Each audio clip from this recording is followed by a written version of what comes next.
You are lying in bed. Your eyes are closed. Your breathing is slowing down. And then, out of nowhere, your whole body jolts. Your leg kicks. For half a second, you are certain you are falling. Then, you open your eyes, and you are exactly where you started. So why did your body just try to save your life? Doctors call this a hypnic jerk, but the name does not explain the feeling. It happens at almost the exact same point in falling asleep, in nearly every human being on Earth. That kind of consistency is not an accident. It is a signal. And the real answer is far stranger than a glitch. Your brain runs an ancient script every night. As you drift toward sleep, it lowers your heart rate. It relaxes your muscles. This is supposed to be a smooth descent, like a plane gliding down to land. But somewhere in that descent, something old kicks in.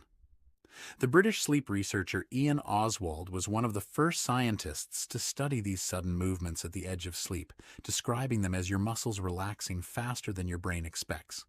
Your brain, still partly awake, reads that sudden drop in muscle tone the only way it knows how. Not as sleep, as falling. Here's the theory many sleep scientists find compelling. For most of human evolutionary history, your ancestors did not sleep on solid ground. They slept in trees, wedged into branches, safe from predators below. But if their muscles relaxed too much, too fast, they could lose their grip and fall. So evolution built in a safeguard. Right as the body drops into sleep, an old part of the brain sends one final signal through the muscles. A jolt.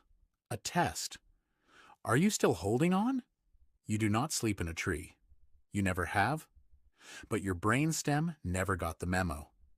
It still runs the same subroutine your ancestors relied on, when branches were the only safe place left. Isn't it strange that your body still prepares for a fall you will never take? Pioneering sleep scientist Nathaniel Kleitman, whose 20th century work helped establish the modern field of sleep research, showed that the brain cycles through distinct stages on its way down, each with its own rules.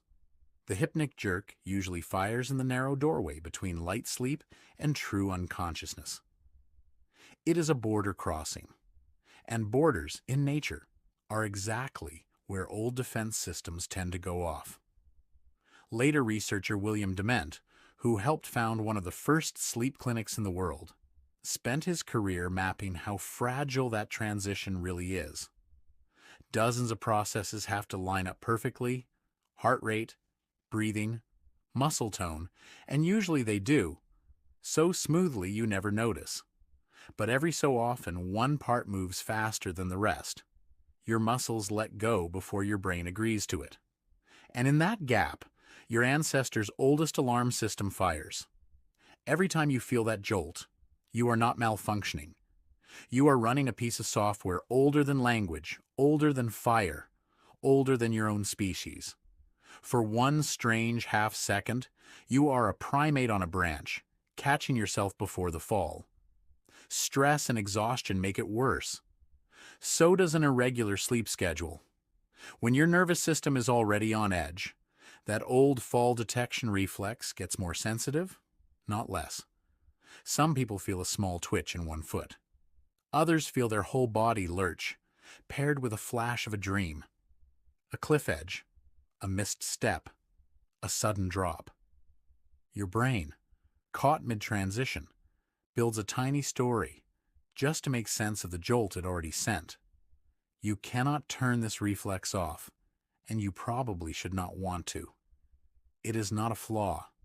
It is evidence that somewhere behind your ordinary evening routine, an ancient survival system is still standing guard, long after the danger it was built for disappeared.